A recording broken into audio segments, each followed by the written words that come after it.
bersyukur pada pagi hari ini kita mendapatkan kesempatan untuk dapat memuji menyembah Tuhan. Kita buka dalam 1 Yohanes pasal 2 ayat 6. Kita bangkit berdiri, kita menghormati firman Tuhan. Sudah ketemu, katakan amin. Barang siapa mengatakan bahwa ia ada di dalam Dia, ia wajib hidup sama seperti Kristus telah hidup. Amin. Kita belajar pada pagi hari ini, Tuhan Yesus bermurah hati kepada orang yang dikenannya. Kita lihat di sini bahwa kita belajar daripada Tuhan Yesus bagaimana kita dapat hidup berkenan kepada Allah seperti Kristus yang hidup pada zamannya, yang selalu berkenan di hadapan Allah. Hidup yang berkenan kepada Allah dalam firman Tuhan yang pertama itu Henokh. Kalau Henokh hidup bergaul bersama Allah dan dia diangkat. Kemudian Abraham, dia hidup berkenan di hadapan Allah. Dan selanjutnya ada Nuh, ada Ayub dan Daud, Yesus Kristus dan juga Cornelius. Dalam Yohanes pasal 15-16a dikatakan bahwa bukan kamu yang memilih aku, tetapi akulah yang memilih kamu. Tuhan Yesus memilih kita dalam rancangan dan rencananya yang indah. Sebagai anak-anak Allah, kita harus memilih gaya hidup yang berkenan sesuai dengan kehendak Allah. Selama kita masih hidup di dunia ini, kita wajib hidup sama seperti Kristus yang telah hidup dengan penuh kasih. Yesus hidup juga, dia juga pengorbanan, dia rela mati di atas kayu salib menebus setiap dosa kita dan berikan kita hidup yang kekal. Dan Yesus mengajarkan tentang kebenaran. Yesus mengajarkan kita dalam Matius pasal 5 ayat 39, tetapi aku berkata kepadamu, janganlah kamu melawan orang berbuat jahat kepadamu, melainkan siapa yang menampar pipi kananmu, berilah juga kepadanya pipi kirimu. Di sini kita lihat bahwa Kristus juga memiliki karakter yang sangat rendah hati dan lemah lembut, yang dia mau menerima dengan rela suatu tindakan atau perbuatan yang tidak menyenangkan hatinya. Dikatakan bahwa tetapi aku berkata kepadamu, kasihilah musuhmu dan berdoalah bagi mereka yang menghina kamu. Karena dengan demikian kamu menjadi anak-anak Bapamu yang di surga, yang menerbitkan matahari bagi orang yang jahat dan orang yang baik, dan menurunkan hujan bagi orang yang benar dan orang yang tidak benar. Kita lihat bahwa situasi pada zaman ini sudah habis berubah ya. Jadi manusia tidak lagi mencari Tuhan, mereka mencari keinginan dirinya sendiri. Dan kita lihat bahwa di sini sudah kita hidup di akhir zaman ini, bahwa banyak hal-hal yang kita alami, banyak hal-hal yang kita lihat manusia semakin jahat seperti itu. Dan karena kasih karunia anugerah Allah yang besar bagi kita setiap anak pilihannya, dan Tuhan juga tidak pernah berubah. Tuhan juga pernah memilih Simson, Saul, Salomo, dan Yudas Iskariot. Dan kita lihat bahwa Simson menurut keinginan hati dagingnya, akhirnya dia mati pada saat itu. Kemudian Saul sudah dipilih Tuhan waktu itu. Pada saat itu zaman Israel meminta raja waktu itu. Dan dikatakan bahwa Saul akhirnya dia tidak mendengar suara Tuhan. Dan akhirnya dia jatuh, maka dia gelisah. Maka dia panggil waktu itu Daud untuk menyanyi. Kemudian Salomo pakai Tuhan sebenarnya, tapi akhir hidupnya karena dia menyembahan berhala. Kemudian Yudas Iskariot juga dipanggil menjadi murid Tuhan Yesus. Dan akhirnya dia mengkhianat Tuhan Yesus dengan 30 keping emas, dan akhirnya dia bunuh diri untuk hidup berkenan kepadanya. Tetapi mereka malah memiliki kehendak bebasnya yang tersedia untuk melakukan hal yang tidak menyenangkan Allah. Tuhan tidak pernah salah memilih kepada siapa yang dikehendakinya untuk menjalankan rencana yang terindah. Tuhan juga akan memilih kita di akhir zaman ini. Orang yang berkenan kepada Allah akan diberikan hikmat dan segala hal, sehingga setiap keputusan dalam hidupnya selalu ada penyertaan Tuhan. Untuk menjadi hidup berkenan kepada Allah, yang pertama kita harus menerima Yesus Kristus sebagai jalan kebenaran dan hidup. Karena tidak ada seorang pun yang datang kepada Bapa kalau tidak melalui aku. Kita lihat dalam Yohanes itu pasal 14 ya, ayat 6. Kita Bu Gembala bacanya.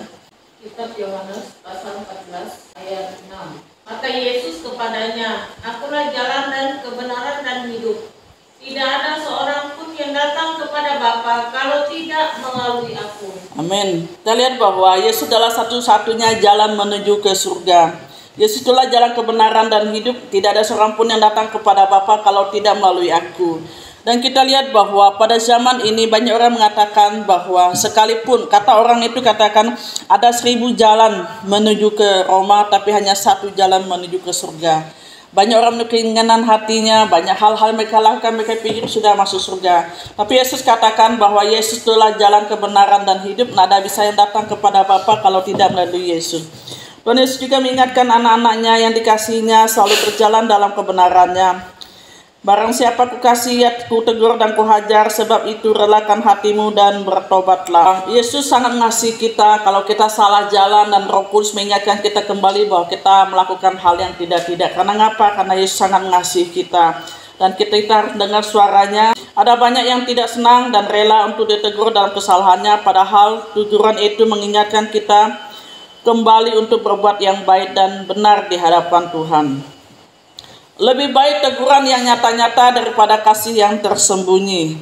Ketika dilihat Tuhan bahwa kejahatan manusia besar di bumi dan bahwa segala kecenderungan hatinya selalu membuahkan kejahatan semata-mata, Tuhan tidak menghendaki umatnya untuk binasa oleh karena melakukan yang tidak benar, sehingga melalui firman-Nya Allah mengingatkan dan menguatkan kita agar hidup yang selalu berkenan kepadanya.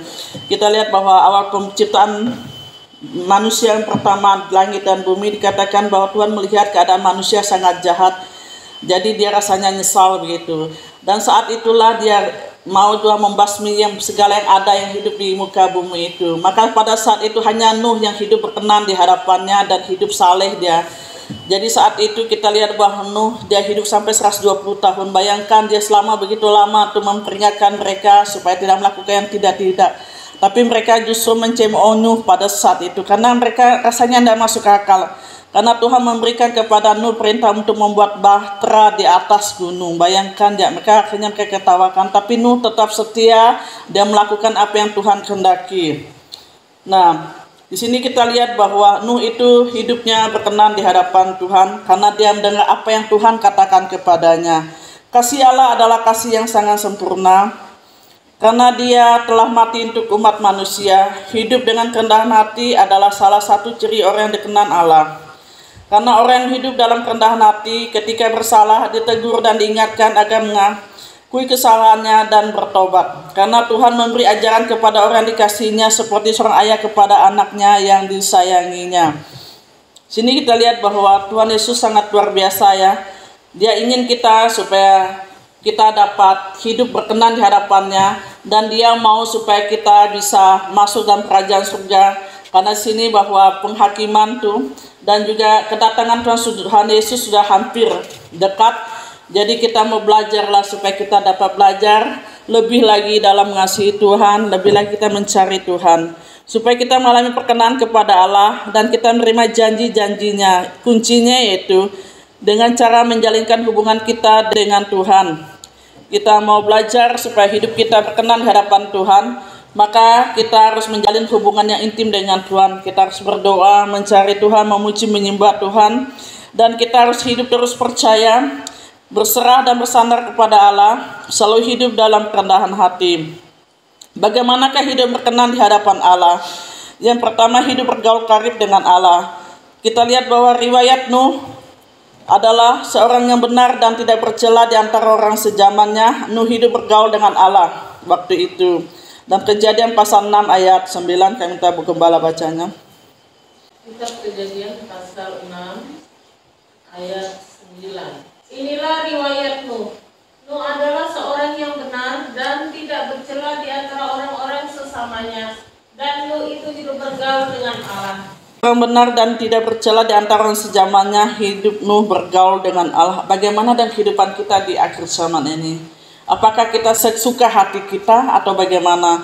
Dan Tuhan mengingatkan kita kembali bahwa kita harus belajar hidup berkenan di hadapan Allah. Karena Tuhan sebentar lagi mau datang, jadi kita harus belajar hidup bergaul karib dengan Allah. Yang kedua, kita harus beribadah dengan benar. Dan dikatakan bahwa karena itu saudara, demi kemurahan Allah, aku menasihati kamu supaya kamu mempersembahkan tubuhmu sebagai persembahan yang hidup, yang kudus dan berkenan kepada Allah. Itu adalah ibadahmu yang sejati. Kita mau belajar hidup beribadah dengan baik dan benar. Dan ketiga, tidak bergaya hidup serupa dengan dunia. Janganlah kamu menjadi serupa dengan dunia ini, tetapi berubahlah pembaruan budimu sehingga kamu dapat membedakan Manakah kehendak Allah, apa yang baik dan yang berkenan kepada Allah yang sempurna. Mereka yang hidup dalam daging tidak mungkin berkenan kepada Allah, karena hidup kita dipimpin oleh Roh Kudus, maka segala keinginan daging akan mati. Selanjutnya itu kita menjaga hati dengan pikiran yang tetap kudus. Kemudian kita hidup dalam tuntunan Tuhan. Dan yang keenam yaitu senang memuji Tuhan. Daud katakan bahwa 7 kali dalam sehari aku memuji Engkau karena hukum-hukum-Mu yang adil. Kita lihat belajar pada Raja Daud itu, dia bagaimanapun sibuk tapi dia selalu memuji Tuhan. 1 hari 7 kali dia memuji menyembah Tuhan. Yang selanjutnya yaitu kita berada di lingkungan yang benar. Siapa bergaul dengan orang bijak menjadi bijak. Berbahagialah orang hidup berjalan menurut nasihat orang fasik, yang tidak berdiri di jalan orang berdosa, yang tidak duduk dalam kumpulan penyemooh.